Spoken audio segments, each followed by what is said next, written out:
भाई आपके गुजरात के मंदिरों की स्थिति तो बहुत अच्छी है।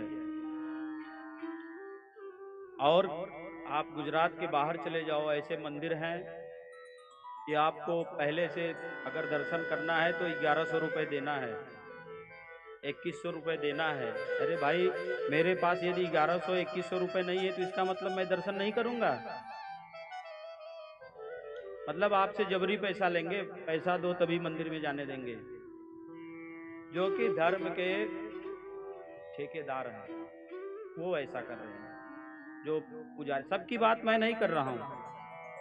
आपके गुजरात में मैं जितने भी मंदिरों पे मैं गया दर्शन करने के लिए, इतना बढ़िया दर्शन हुआ। भाई अपने पास जो स्वेच्छा है, अपनी जो शक्ति है, अपने शक्ति अनुसार मैंने दान पात्र में दिया। पुजारी जी को जो देना है मैंने अपने हाथ से दिया।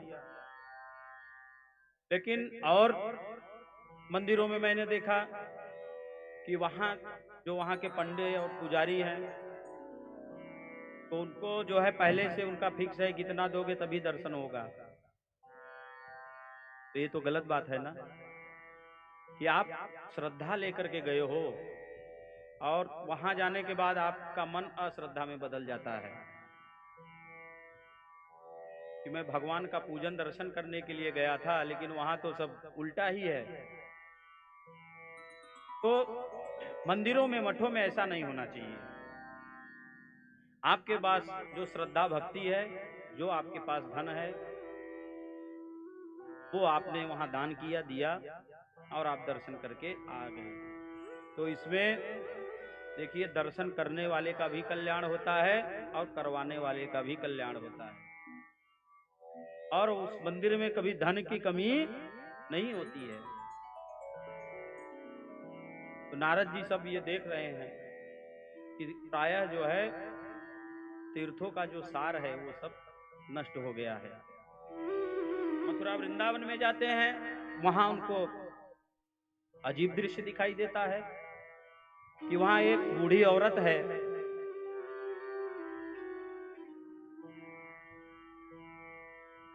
उस बूढ़ी औरत का क्या नाम है? भक्ति।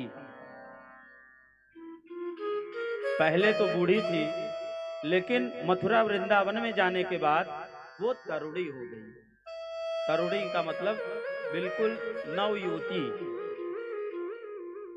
और उसके जो बच्चे थे उनका क्या नाम है? ज्ञान और वैराग्य। ये दोनों लोग वृद्ध हो गए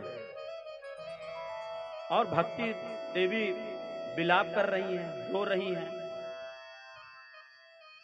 नारद जी दूर से ही देख रहे हैं कि एक तरुणी औरत, नवयुवती औरत रो रही है और दो बुढ़े जो है लेटे हुए हैं।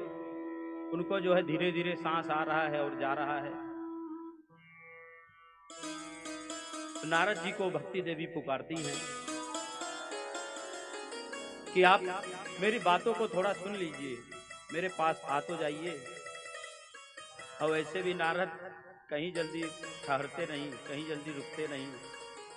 2 मिनट 5 मिनट नारायण नारायण करते हुए निकल जाते हैं, चले जाते हैं। तो एक बार तो उन्होंने विचार किया कि कहीं जाने पे मामला गड़बड़ ना हो जाए, फंस ना जाऊं मैं।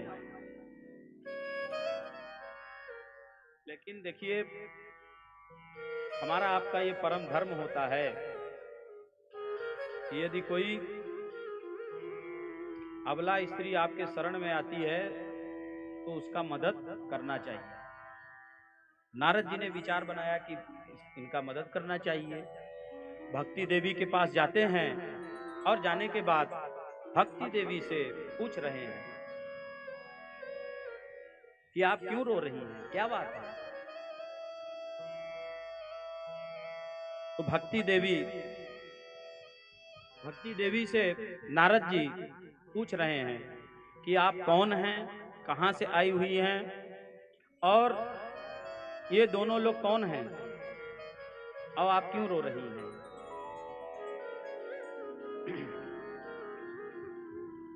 द्रविड़ देशे उत्पन्ना।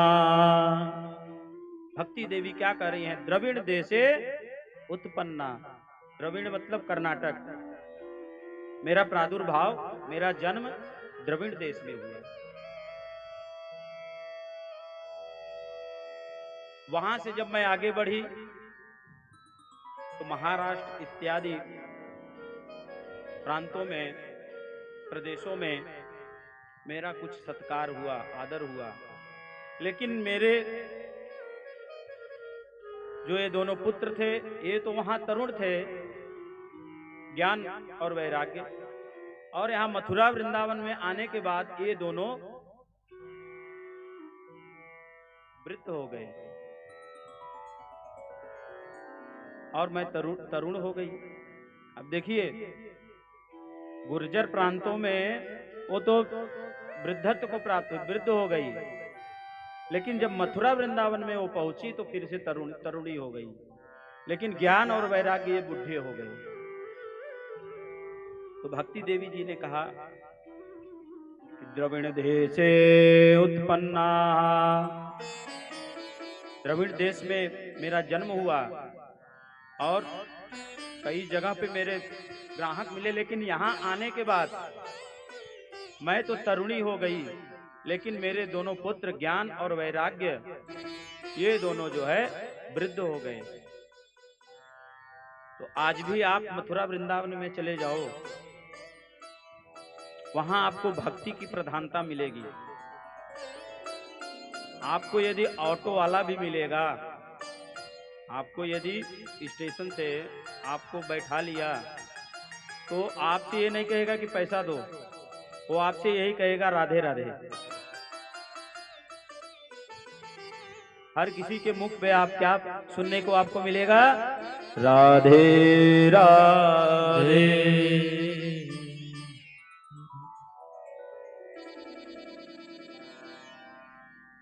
तो वहां भक्ति विद्यमान है, ज्ञान और वैराग्य की वहां कोई पूछने वाला नहीं है। कि आपके पास कितना भी ज्ञान हो, आप ज्ञान लेके चले जाओ। उद्धव जी के भी पास बहुत ज्ञान था और अपना ज्ञान लेके गए थे गोपियों को समझाने के लिए कि कृष्ण भगवान को जो है उनको इतना याद मत करो, छोड़ दो। लेकिन उनका सारा का सारा ज्ञान वहीं का वहीं धरा रह गया। वो भी वहां से भक्ति लेकर के आए। तो नारद जी से भक्ति देवी कह रही हैं कि आप ही अब इसका कुछ उपाय कर सकते हो। मैं तो तरुणी हूं, लेकिन दोनों मेरे पुत्र ये वृद्धत्व को प्राप्त हो गए हैं। तो नारद जी कह रहे हैं कि देवी, जब तक मैं ज्ञान और वैराग्य को तरुण नहीं बना दूंगा, तब तक मैं भगवान का दास नहीं कहलाऊंगा। इसलिए आप चिंता मत करो, मैं इसका उपाय खोज रहा हूं। तो नारद जी कहां जाते हैं उस उपाय को खोजने के लिए? अपने पिता ब्रह्मा जी के पास। ब्रह्मा जी के पास जाते हैं और जाने के बाद ब्रह्मा जी के मानस पुत्र थे नारद जी, तो उनसे पूछ रहे हैं कि पिताश्री ऐसी ऐसी बात है, अब ये बताओ कि कैसे ज्ञान और वैराग्य पुनः उनकी स्थापना कैसे होगी? बोलिए श्रीमद् भागवत महापुराण की जय हो। बोलिए भक्तवत्सल भगवान की जय हो। जय जय श्री राधे। तो ब्रह्मा जी कह रहे हैं इसका सिर्फ और सिर्फ एक ही उपाय है, तप। तप जाकर के तपस्या करो, तपस्या करो बद्रिकाश्रम में जाकर के, और वहां तुम्हारे चारों भैया तुमसे मिलेंगे, सनक, सनंदन, सनातन और सनत कुमार। वो तुमको श्रीमद् भागवत महापुराण का उपदेश करेंगे, वहां कथा करेंगे, और उससे ज्ञान और वैराग्य की स्थापना हो जाएगी।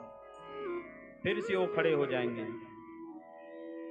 तो नारद जी बद्रिकाश्रम में जाकर के तपस्या करते हैं और उस तपस्या से प्रसन्न होकर के सनक सनंदन सनातन और सनत कुमार का प्राकट्य होता है। और प्राकट्य होने के बाद पूछ रहे हैं कि भैया आप अपनी आंखें खोलो, क्या चाहिए। तो नारद जी ने सारा वृत्तांत उनको सुनाया। तो देखिए, नैमिषारण्य तीर्थ से पहले, नैमिषारण्य तीर्थ से पहले बद्रिकाश्रम में हुआ है सबसे पहले, उसके बाद नैमिषारण्य तीर्थ में हुआ है।